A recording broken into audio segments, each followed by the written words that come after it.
Thank you. Good morning. Obrigado, bom dia. Então, Keith falou sobre o conceito da Rand, sobre a virtude do egoísmo, e eu quero falar do lado oposto da mesma questão, a maldade do altruísmo.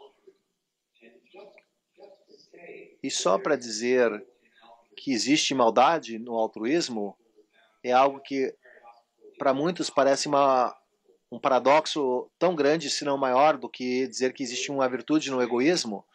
Isso vai contra o senso de quase tudo que somos ensinados pelos nossos professores, nossos pastores ou padres e outros. Quero falar sobre duas coisas hoje. Eu quero esclarecer o que queremos dizer com altruísmo. Eu quero também explicar por que a Rand, e eu concordo com ela, considera isso algo mal. Como eu entendo, altruísmo é um termo que tem talvez mais credibilidade no Brasil do que em outros lugares. Eu creio que Auguste Comte tem muita influência no Brasil. É ele que formou a frase, eu li hoje que existe um templo positivista em Porto Alegre. Isso tem muito resultado do Comte. Ele que disse. Bem, voltamos a ele depois.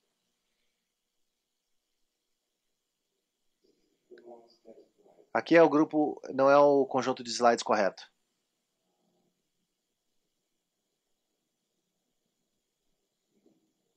Eu creio, aqui é o mais antigo.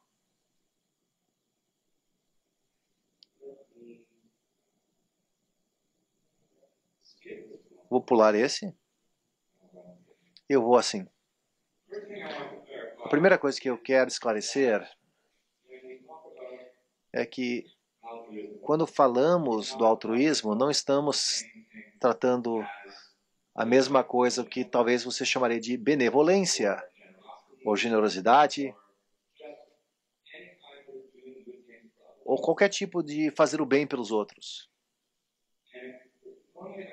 Uma forma de entender isso é que altruísmo normalmente se define como oposição ao egoísmo. Egoísmo é fazer coisas por seu autointeresse, mas o interesse de outros podem, às vezes, estar no seu próprio interesse.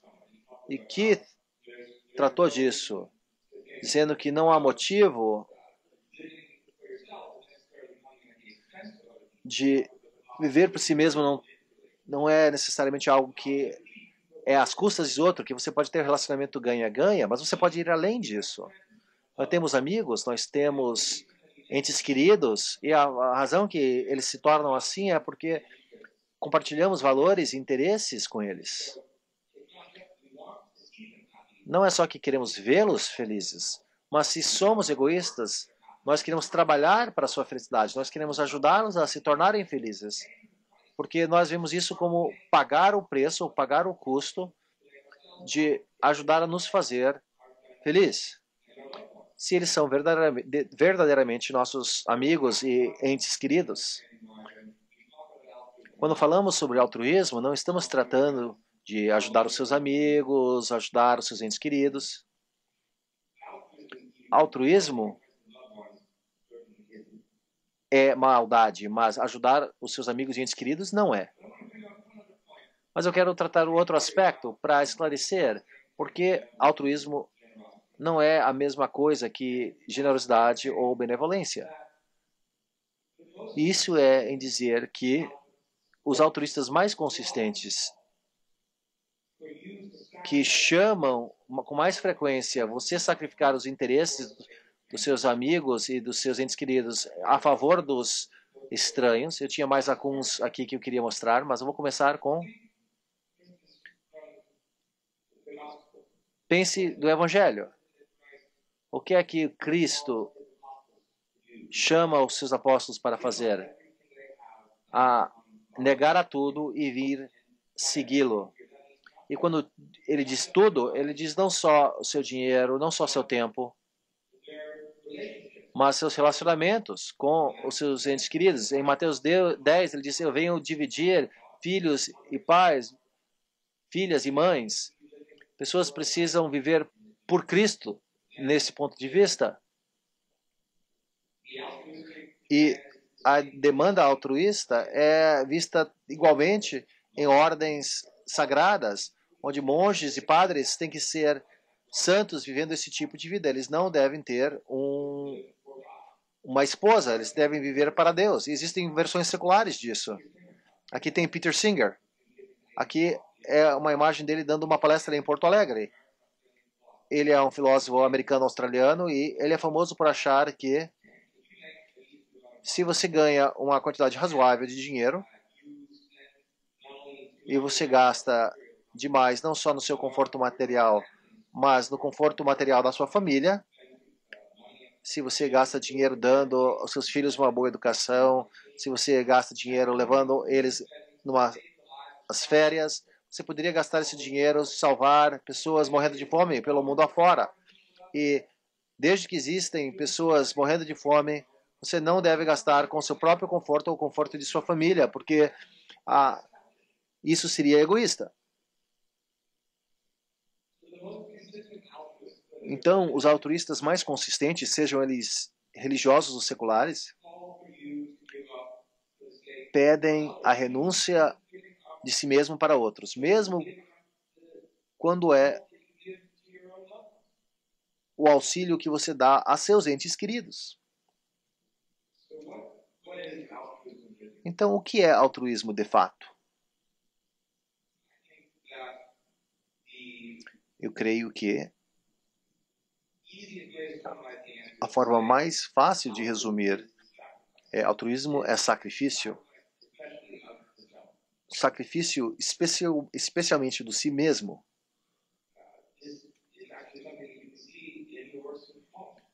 Isso é algo que você pode ver no trabalho de Comte. Ele define altruísmo como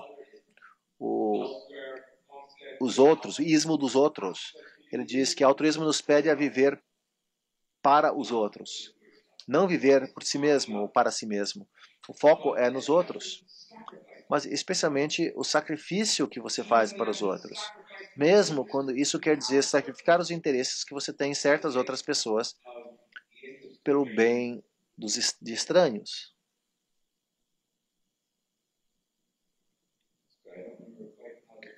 Eu não lembro como estes slides mais antigos funcionam, vou pular isso.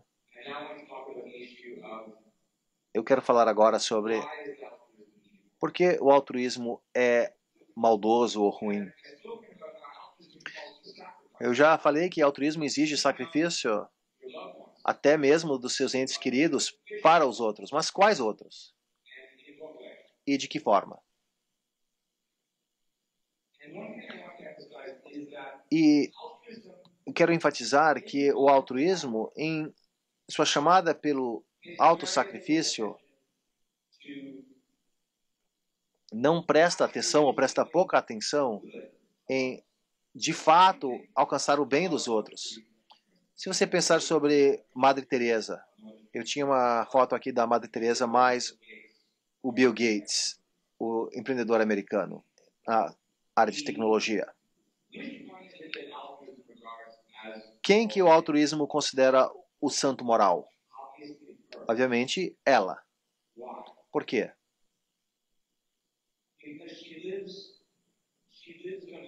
Porque ela vive de forma modesta, ela tem pouco conforto material, mas ela se dedica a trabalhar pelos pobres, os famintos, nas fases finais e mais dolorosas de suas vidas.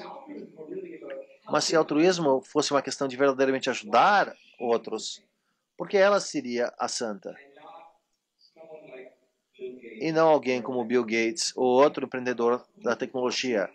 Quando você pensa sobre quem que ajudou o maior número de pessoas por um maior período de tempo, não só para aliviar dor temporária, mas para de fato ficar em pé com seu próprio esforço, se tornar produtivo, não necessitar da ajuda de outros. A resposta tem que ser Gates ou alguém como ele. Ele e outros empreendedores que criaram produtos, em primeiro lugar, que todos podemos usar para beneficiar as nossas vidas, para aprender mais, para comunicar melhor com outras pessoas, para receber traduções em tempo real, sem fio. E claro que existem benefícios secundários da criação desses produtos. A prosperidade material vindo de empregos e indústrias criadas e pessoas que se levantam. E você pode ver isso num lugar como a Índia, onde eles removeram controles socialistas no início dos anos 90 e um fluxo de empreendedores e investimentos entraram e pessoas que talvez antes poderiam ser cuidados pela Madre Teresa, em vez disso trabalham em call centers ou trabalham como programadores. Bill Gates ajudou muito mais gente. E pessoas como ele ajudaram muitas outras pessoas, mas ele não recebe crédito moral, porque ele também se beneficia nesse processo, ele também ganhou muito dinheiro. Isso quer dizer que ele não está abrindo mão. Claro que ele tenta aliviar a culpa disso por meio da sua filantropia, mas, independente disso, ele não receberia crédito moral. Altruísmo diz só a Madre Teresa recebe o crédito porque ela está abrindo mão. Olha que interessante, não importa aos altruístas que ninguém se beneficia tanto por isso. Talvez exista um alívio de dor nos últimos momentos de vida, mas isso é um ciclo que vai se repetir. Existe um certo louvor do sofrimento com esse tipo de altruísmo.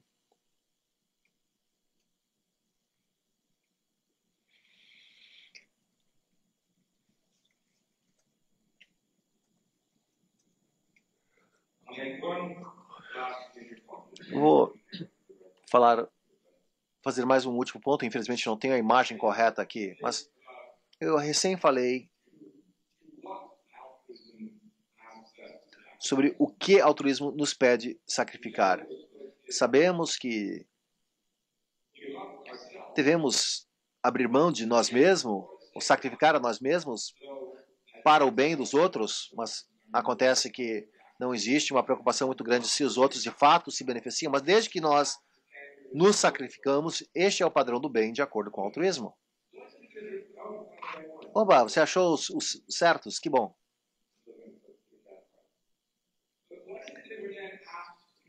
Mas o que eles pedem que sacrificamos? Devemos sacrificar a nós mesmos. Mas o que isso significa? Isso é algo que, na última sessão de perguntas e respostas, isso foi tratado. Quando alguém fala de se negar ou de sacrificar, você pensa em abrir mão de dinheiro, dos seus recursos, seu tempo, sua energia.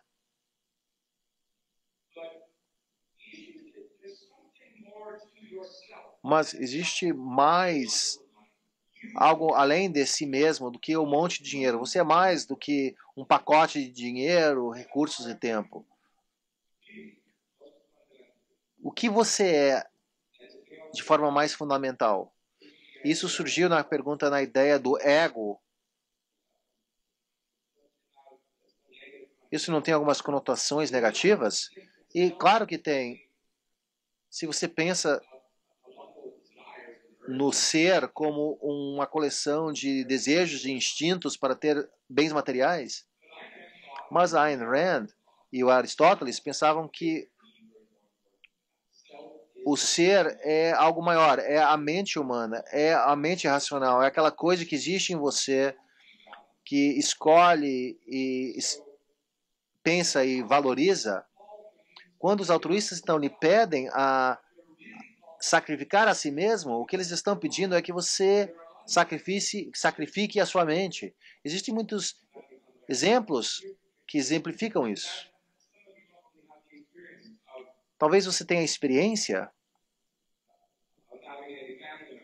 de ter familiares, talvez exista alguém que está sempre se dando mal, com azar, aparentemente, e ele está sempre pedindo que alguém dê dinheiro a ele. Se fosse outro irmão, talvez você queira ajudar, mas esse vai usar o dinheiro de forma errada, vai usar com drogas, ou vai gastar de forma imprudente, e talvez você queira atrelar algumas condições ao gasto do dinheiro.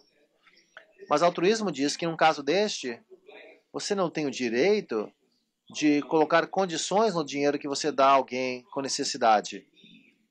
Afinal das contas, eles têm necessidade, ele demanda essa ajuda. A sua função é se sacrificar àqueles que estão em necessidade. Não é ditar o seu conceito daquilo que deve ser bom para a vida deles. Isso é egoísta. E eu acho que isso é um bom exemplo.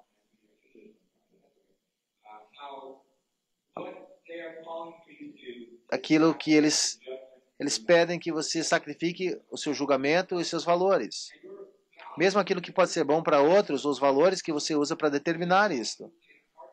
Você tem o valor do esforço, tá? Você acha que ele também se beneficiaria se esforçando, mas isso é uma imposição egoísta.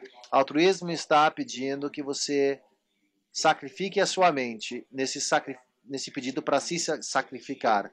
Você vê isso não só em interação com familiares, mas em relações geopolíticas, onde o país rico dá auxílio a países mais pobres, eles querem dar condições.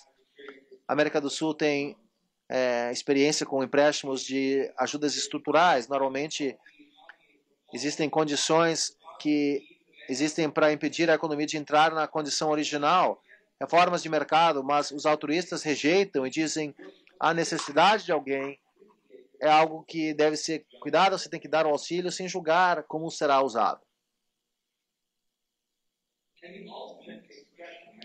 E a expressão máxima dessa negação da mente individual é o socialismo. Não só porque o socialismo pega seu dinheiro, mas pega a sua liberdade e pega a sua propriedade e diz que todas essas questões precisam estar sujeitos ao voto da maioria. Eles têm que estar sujeitos ao que eles chamam de democracia, a democratização da economia, a forma que eles caracterizam a sua posição. E essa visão diz, você não é competente, você não tem competência para decidir como você vai viver a sua vida. A decisão precisa ser feita pela maioria das pessoas.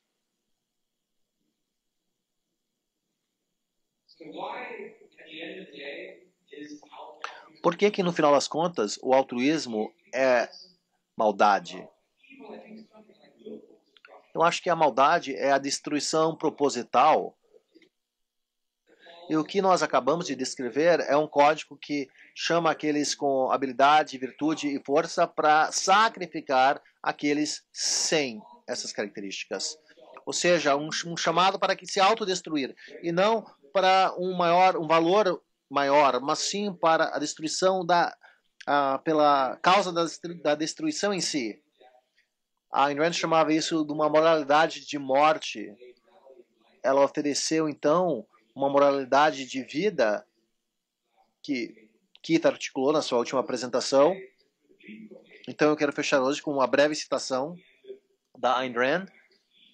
No final da palestra climática da Revolta de Atlas, ela diz, em nome do melhor que existe em você, não sacrifique este mundo aos seus piores. Em nome dos valores que lhe mantém vivo, não deixe a sua visão do homem seja distorcida pelo feio, pela covardia e por aqueles que não têm uma mente. Mas para ganhar o mundo requer sua dedicação total e uma separação total com o seu passado e a doutrina que o homem é um animal sacrificial que existe para o prazer dos outros. Eu encerro aqui, agora aceito perguntas.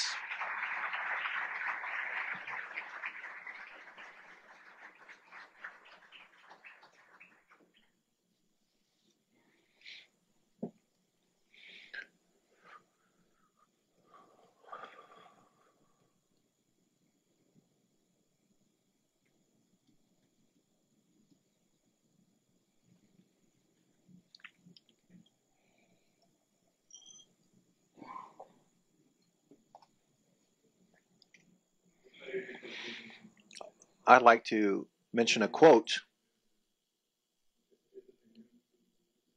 which certainly has a lot of synergy with what you said. Perhaps one of the hardest things to understand, for humanity to understand, and especially in Brazil, is people ally to the pacifists, enter the ranks of the Salvation Army, and become apostles of humanitarianism and defenders of nonviolence without understanding that they themselves are the propagators of battles and divergences. Humanity creates beneficial institutions, humanitarian organizations, philanthropic movements, which are a reflection incarnated of their falsity and negation. Altruism, humanism become forms that beings use to hide their own violence. It's the way in which some take on the separation from a distance from others. The benevolence, the generosity, and love are degraded and are materialized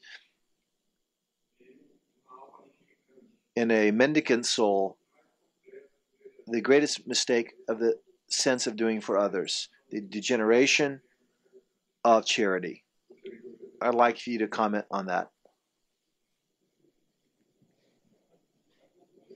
Quem é o autor desta citação? Quem é o autor?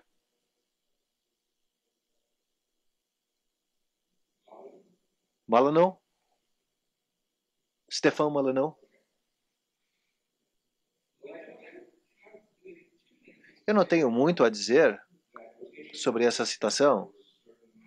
Teve aspectos que eu concordo, eu talvez não concorde com tudo.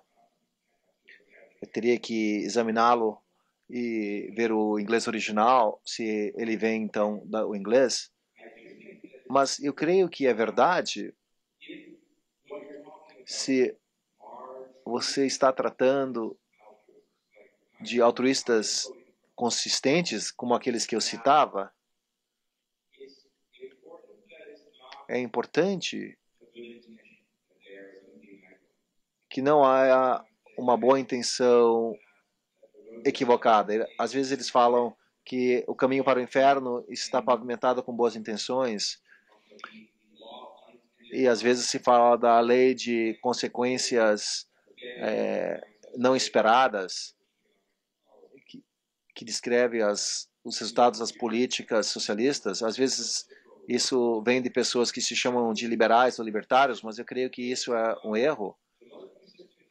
Eu creio que os altruístas mais consistentes, que são os arquitetos dessas políticas falhas, não têm boas intenções. Eles não querem de fato ajudar as pessoas, porque se quisessem, eles iriam olhar para o mundo e ver o histórico desse tipo de política. Ou seja, eles olhariam a diferença entre Madre Teresa e Bill Gates e veria que aquele que ganha dinheiro por si mesmo é aquele que beneficia o maior número de pessoas a longo prazo, criando um produto valioso.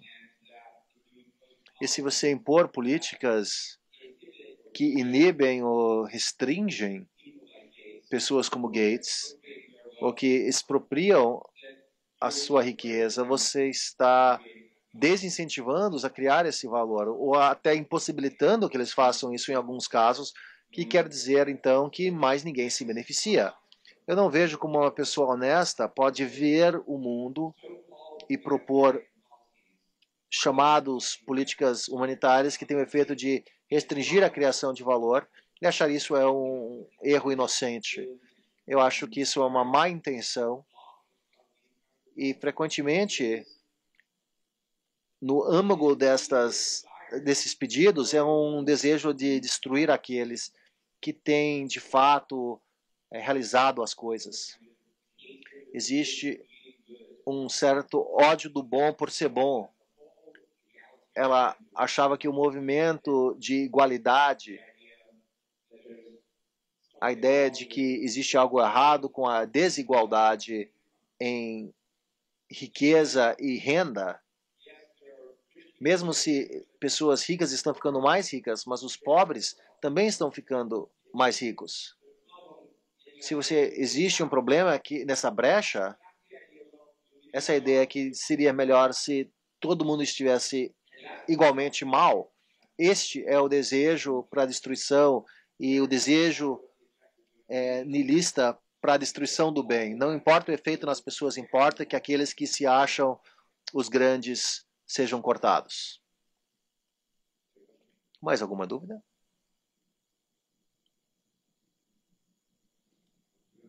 Good morning. Thank you for your lecture. Liberty is the absence of coercion. Free will is our is our liberty to action. I'd like to understand better why Mother Teresa is put in contrast with Bill Gates. Bill Gates was certainly a great entrepreneur that changed the direction of the planet. But he was seeking his values. Perhaps he was seeking his happiness. And many people benefited from that. But Mother Teresa of Calcutta seems to me that she was also seeking happiness within her capacity. It doesn't seem to me that she was perhaps ability to be a major entrepreneur, but she did what to her at that time made sense, which doesn't cease to be a virtue of selfishness, and she didn't coerce anyone to do charity for her. So, for example, I see governments, socialist governments, who impose through theft so-called taxes to achieve social parity, and this seems to me to be the bad side of altruism. When I, as a governor, require charity of the society, so I choose what I think is charity through force and coercion. I spoil the people through taxation, and I do the charity which I find appropriate through welfare programs or other programs along those lines. But when you talk about Jesus Christ, I'm not religious, but it seems to me that the apostles, he stated the rules of the game. If you want to come with me, this is how it's going to work. The apostles went of their own free will to go work with Jesus. It wasn't imposed by some type of pressure, political pressure. So, could you clarify this a little bit more clearly? I thank you for that. Uma boa pergunta. Eu quero dizer duas coisas em resposta. Primeiro, só para esclarecer. Por motivos relacionados ao que eu falei no início sobre por que o altruísmo não é a mesma coisa que benevolência, eu dei o exemplo como não é a mesma coisa que ajudar os seus amigos ou entes queridos, mas também não é a mesma coisa que ajudar os estranhos ocasionalmente quando você tem a condição de fazer isso, quando não é um grande custo. Mas altruísmo requer sacrifício, que você abra mão, que você sacrifique grandes quantidades da sua própria riqueza, como Peter Singer quer. Mas você está falando sobre caridade ocasional para estranhos que estão sofrendo por culpa, sem ser por culpa própria. A Ayn Rand não tem problema com isso, nem eu. A Ayn Rand também é uma instituição sem fins lucrativos. Com certeza é o caso que se você vai advogar por uma economia capitalista laissez-faire sem pagamentos do estado de bem-estar, isso vamos tratar quando falamos sobre política, a caridade privada é a forma de tratar isso. E talvez seria menos necessário se tivéssemos uma economia mais capitalista, mas quando eu falo contra o altruísmo, eu não estou falando contra todos os tipos de caridade. Não existe algo incompatível com o egoísmo. Assim como você pode se beneficiar das pessoas em vez da alegria daqueles que você ama, você pode também gostar de ver a alegria nos estranhos, porque você tem um respeito geral pela vida. Mas quero voltar à Madre Teresa. Mesmo que eu não quero criticar todos os tipos de caridade, eu quero sim contra ela. E eu creio que é um erro comum acreditar que todos buscam sua própria felicidade. É algo difícil para aqueles que buscam sua própria felicidade entender este ponto. Porém, isso tem a ver com um aspecto que o Keith mencionou. Buscando o seu interesse racional não é a mesma coisa que simplesmente fazer o que você quiser. Ele deu o exemplo de comendo muitos donuts não lhe faz bem, mesmo que você queira fazer. Mas isso se aplica ainda mais a devotar a sua própria vida para a salvação das almas dos pobres, por exemplo. Ela talvez queira fazer isso, mas isso não quer dizer que isso de fato contribui para uma vida racional e próspera a longo prazo. Outra forma de ver esse ponto é que existe uma grande diferença entre a busca de um objetivo positivo, como a felicidade, e a busca de ou melhor, o evitar o negativo. É verdade que muitas pessoas estão fugindo do perigo. Isso não quer dizer que eles estão indo na direção de algo bom. Eu acho que a Madre Teresa tinha medo que ela iria para o inferno. Mas ela não, de fato, acreditava isso. Ela tinha muita dúvida, pelo que eu li, na sua fé, para a maior parte da sua vida. Então, o seu esforço, vai no YouTube e assista um pequeno documentário feito pelo Christopher Hitchens, chamado Hell's Angel, a Anjo do Inferno, sobre Madre Teresa. E como aquilo que ela mais se preocupava não era salvar vidas ou até ajudar as pessoas a não morrer de fome, mas batizá-los para salvar a sua alma. E isso baseado numa neurose muito profunda dela. A preocupação que ela seria condenada ao inferno. Baseado em que razão? Isso se relaciona ao tópico que eu vou falar amanhã, segundo tópico do dia, que é a questão de fé razoável. E eu vou enfatizar que uma das coisas que tem a ver com buscar a sua felicidade verdadeiramente é usar a sua mente para tentar conhecer a realidade. Isso quer dizer não aceitar as coisas por fé. Isso quer dizer não entregando-se para o medo do desacordo com outros e tentar ver a si mesmo e não ver por meio de rumores e textos antigos que você não conhece a sua confiabilidade. Isso é algo que podemos tratar amanhã.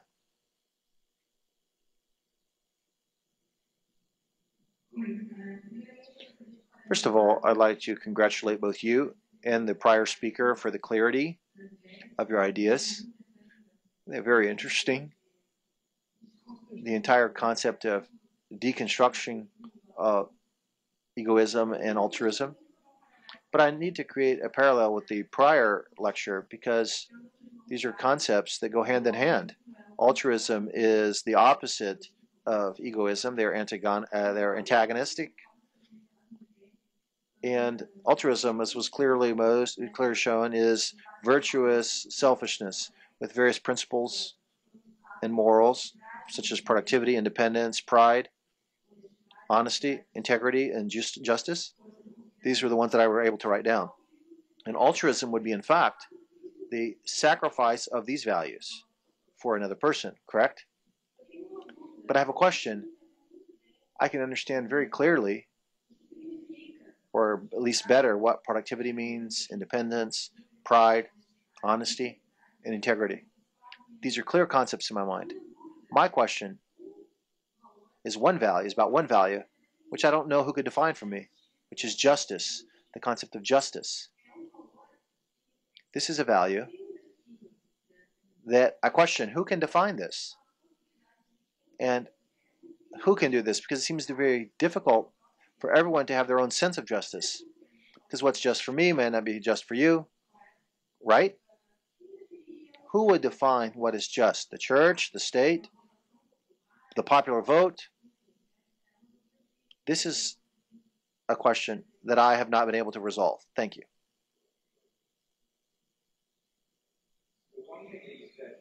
Uma coisa que você acabou de falar é quem pode definir a justiça. O que é justiça para você? Não é necessariamente para mim. Você, de fato, poderia perguntar isso sobre qualquer das virtudes que você disse que você escolheu. O que é honesto para mim não pode ser honestidade para você, integridade para mim, integridade para você. Isso é uma pergunta que surge com conceitos de valores e virtudes, porque existe uma crença amplamente difundida que quando você trata de valores, você está falando sobre opiniões, diferente de quando você fala de fatos, esses são científicos. Existe uma visão que existe uma dicotomia entre o fato e o valor. E justiça é só um exemplo disso, entre outros. Ayn Rand chamou a sua filosofia de objetivismo, e o motivo disso é porque ela achava que os princípios da sua filosofia eram de fato demonstráveis de forma objetiva, especificamente a ética. E Keith deu uma visão breve da sua visão da ética, mas eu poderia dizer um pouco mais relevante. Ela achava que a ética era uma ciência que poderia ser baseado em fatos objetivos, a mais importante da qual ela achava o conceito de valor era dependente e pressupõe o conceito de um organismo vivo, que é só porque organismos vivos requer um curso de ação para manter a sua existência durante a sua vida, faz sentido conceitualizar algumas coisas como bom ou ruim para a sua vida. E quando você se trata de organismos simples, o valor para eles é relativamente simples. Eles precisam de alimento, ar, luz, etc., dependendo do organismo, claro. Mas seres humanos são seres vivos distintos que também têm exigências certas, mas ela enfatiza que precisamos usar a nossa mente racional para conseguir alimento, luz, abrigo, etc. Então, a mente, para funcionar, tem um conjunto de seus requerimentos, muitos que estão listados nas virtudes que o Keith mencionou, mas eu vou comentar agora sobre justiça e a visão da Rand sobre a validação objetiva da justiça. Uma forma que você pode pensar sobre a sua maneira de justiça é em contínua com o entendimento clássico. Justiça é dar cada um aquilo que lhe é devido. Mas o que é devido? O que alguém merece? O que é devido? E continuando com a distinção da vida humana, a visão da Ayn Rand é que no nosso relacionamento com as outras pessoas, primeiramente, precisamos fazer julgamentos racionais sobre o caráter das outras pessoas. Precisamos olhar os fatos, não sentimentos, a respeito da natureza do caráter. É uma pessoa do bem, uma pessoa do mal, fazendo referência aos outros valores. Essa é uma pessoa que produz. Então, por exemplo, eu tenho dois irmãos. Uma é uma pessoa produtiva e o outro é um preguiçoso. Tem uma diferença entre os dois. Existem diferenças de fato. A pessoa produtiva vai beneficiar a minha vida. Eu vou poder ter uma relação positiva com ela, vou poder compartilhar com ele, vou ter uma amizade com ele. Mas o irmão preguiçoso vai ser o sanguessuga da minha vida, até ameaçar a minha vida. Eles não conseguem fazer coisas por si mesma, então às vezes roubam dos outros. Então a justiça é ver a diferença entre as pessoas. Algumas pessoas são virtuosas, algumas pessoas são viciosas. Então, dar ao que lhe é devido. Recompensar os que fazem o bem, punir ou se afastar daqueles que vão fazer mal à sua vida. Existem diferenças de fato entre essas pessoas e precisamos se conhecer e agir assim. Isso quer dizer várias coisas diferentes, mas um aspecto em particular para Rand era a questão de pronunciar julgamentos morais. Que quando alguém faz coisas boas por você, você reconhece. Quando alguém faz maldade ou lhe ameaça, você o chama de mal, você o chama de mal, se de fato são, e você faz o seu julgamento e deixa público o seu julgamento. A Revolta de Atlas é um livro sobre, de fato, justiça, porque é uma questão de o que acontece com uma sociedade que não reconhece certos tipos de bondade nas pessoas e o que acontece quando essas pessoas dizem chega.